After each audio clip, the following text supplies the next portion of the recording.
Now, the International Criminal Court has issued arrest warrants for Libyan leader Muammar Gaddafi, along with his son and his military intelligence chief. They're for crimes against humanity against political opponents. Now, this is the second time in the court's 9-year history that it has issued an arrest warrant for a sitting head of state.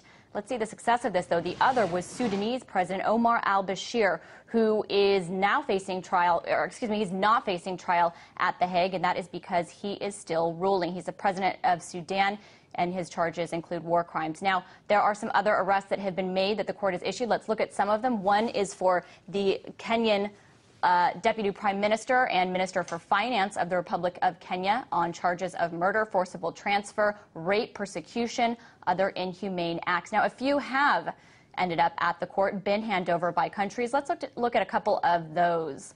One is Charles Taylor. Let's put that up. He is the former leader of Liberia. Now, his charges weren't actually from the ICC, but he ended up being extradited there for the actual court hearings for that trial. And another included the former Congolese leader. Let's go to that. He was apprehended. He was the rebel leader of the Democratic Republic of the Congo, so he was taken to the ICC for charges including enlisting and conscripting children under the age of 15 years into the armed forces and using them to participate in hostilities. But what do these charges mean for Gaddafi? As you've seen, the court charges don't always result in somebody actually facing a trial at the court or even being arrested on those charges. And could they even be a hindrance to peace in Libya? And if Gaddafi came to the U.S., get this, he hypothetically would not be arrested on these charges. So why is that? Well, joining me now to help answer some of these questions is radio host Alex Jones. Thanks so much for being with us, Alex. Nice to see you. Now, first off, I just made the point that if Gaddafi came to the U.S., he hypothetically would not be handed over to the ICC. And that is because the U.S. is not part of the ICC, and the ICC relies on member states to make arrests. Now, the U.S. signed on to the treaty for the ICC, but did not end up ratifying it. Other large countries have done the same. Why do you think that is? Why isn't the U.S. a part of this? Because certain elements of the United States, and of course I'm amongst them, realize the ICC is basically a global government court of the larger private central banks that are dominating our society. And the ICCC, or the ICC, saying that they want to try Gaddafi for crimes against humanity, that would be like having Hitler over the Nuremberg trials of Nazis.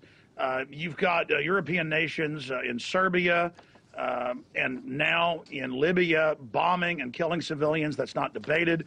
Shooting up fishing boats. You have them now admittedly trying to assassinate Gaddafi itself, an international war crime. The ICC has said nothing about the war crimes in Iraq, in that 8.5+ year war, or Afghanistan, the admitted massacres. So this is really a joke. And the way the ICC carries out trials is a joke, just like the World Criminal Court with Slobodan Milosevic. And again, I'm not saying any of these guys are good or bad. The point is, he died while they were holding him, and they wouldn't let him have his witnesses. They wouldn't let him testify. So it's a total and complete kangaroo court.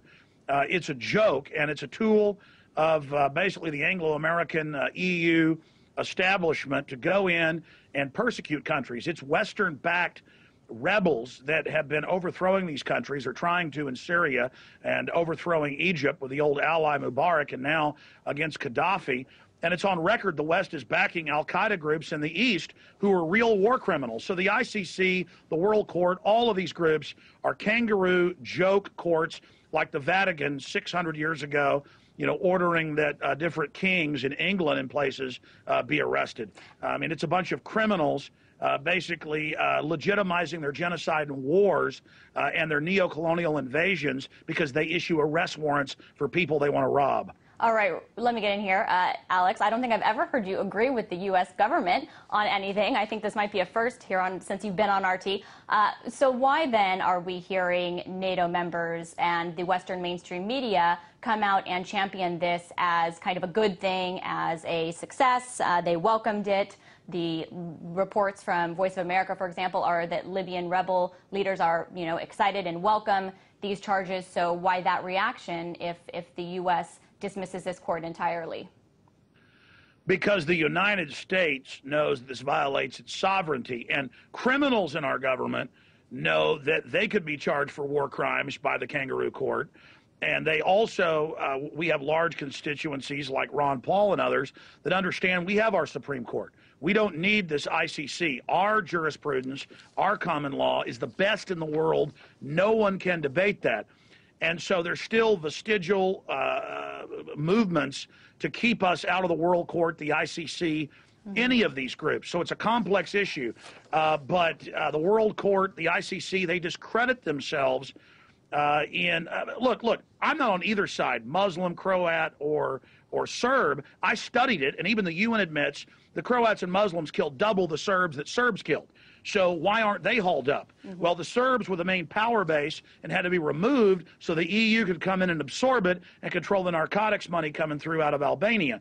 So it's all just cold-bloodedly done. So all these courts are just complete jokes, and a lot of times they kill who they're holding before they ever get to trial. I mean, this is a complete joke. This is a modern political dungeon system. Let me get in here for a second, Alex. I just want to back up. You said that the United States already has a Supreme Court, that this is the American justice. It's all that America needs. It doesn't need its sovereignty violated, as you said. We just heard that the U.S. Supreme Court has refused to hear the case to revive the lawsuit of Abu Ghraib against contractors. Now, this was in 2004 when those pictures emerged, a huge embarrassment for the United States. People were very outraged over it. Wouldn't this be a perfect example of a great case for the ICC, for an international criminal court? Well, Europe is all part of the same corporate combine that really runs America, and that would just be a political grandstanding situation to promote globalism and add legitimacy to it that then attacks sovereign nations, whether it's China, Russia, or the United States, or Brazil for that matter, or India.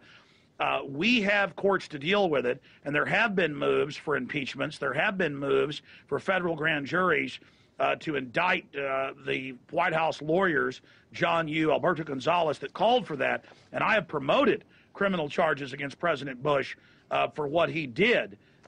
But we don't need some kangaroo court doing that. That's for the United States to do.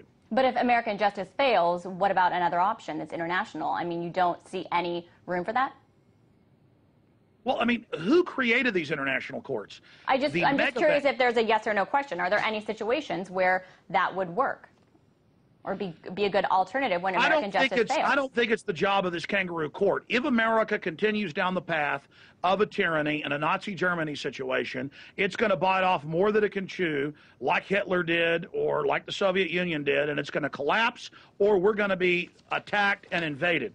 And so that's for sovereign nations controlled by sovereign people. This whole UN, European Union court system is run by a bunch of people even more degenerate than the U.S. and Russian or Chinese elite. These are the worst of the worst, run by a bunch of hedge fund bankers trying to play the part of imperial world government gods. So I say down with their ICC. This, again, having them go after Gaddafi for war crimes is like Hitler sitting in at the Nuremberg trials to go after Nazis. It's a sick joke, and there's no room for the New World Order or world government. So no, it's up to Americans and other people around the world to deal with their governments and to take their governments back and then to prosecute criminals. It is not the place of EU courts and globalist courts that have proven they're kangaroo. Maybe if they were legitimate and had a history. Alex, let me get in here because I do want to, we heard a lot of your opinion on that, and I do want to switch gears briefly to ask you. It's the fact that it's a kangaroo court. Okay, we heard you. I think everybody heard that kangaroo court comment. We got it. We have your take on that. I want to ask you about a different story that you've been covering, and that is something that we covered a year ago, and that was the G20 and the protests and the immense security, the $1 billion spent on security. And at that time, there were reports that it was possible that maybe cops were using agent provocateurs in some of these protest activities. Now, your website is reporting that documents reveal that Canadian cops used agent provocateurs to disrupt the 2010 G20. I'm curious what evidence you have that the state may have arranged some of that property destruction we saw with the Black Bloc protesters in order to offer a rationalization for that nearly $1 billion that they spent on security. What evidence do you have? Well, Key Bono, who stands to benefit, back in 2007, no, 8, it was in the CBC and the Ottawa Citizen that there were anarchists dressed in police boots with the same logo on the bottom, and when they confronted police about it, the police staged a fight with their own officers to fake arrest them, mock arrest them, and the Canadian Royal Mounted Police had to admit that that was staged. And now last week, the CBC admitted that police were infiltrating the groups to engage in criminal activities as a pretext to attack the larger crowds. And back in '99, we caught police in Seattle. The Seattle Post-Intelligencer reported attacking police as a pretext to then attack the 60,000 peaceful people. At the 2008 Democratic National Convention in Denver, Denver Post reported police attacked their own police as a pretext to then attack peaceful crowds. I was there, and I thought they looked like cops. Your average real anarchist is a meth head, about 5 feet tall, but, giant anarchist on steroids that are able to, throw large men 5 feet. These were obviously police. I thought that at the time, but couldn't prove it. Later, it came out that they were. So when you see giant men in black uniforms with masks on attacking police, and it looks like professional wrestling, and it's fake, a real man punches another man, people get hurt. These cops go and hit each other and have fake fights and then turn their rubber bullets on the protesters and open fire on old ladies. So they've been caught over and over again. So that's how we know that that's the case in Canada, and even major TV up there is saying that that's what's happened. So you're extrapolating from a larger trend. It's something that we're going to continue to look at because I have my own experience from the ground in Canada and some conflicting reports. But we certainly appreciate your insight. That was Alex Jones, radio host of The Alex Jones Show.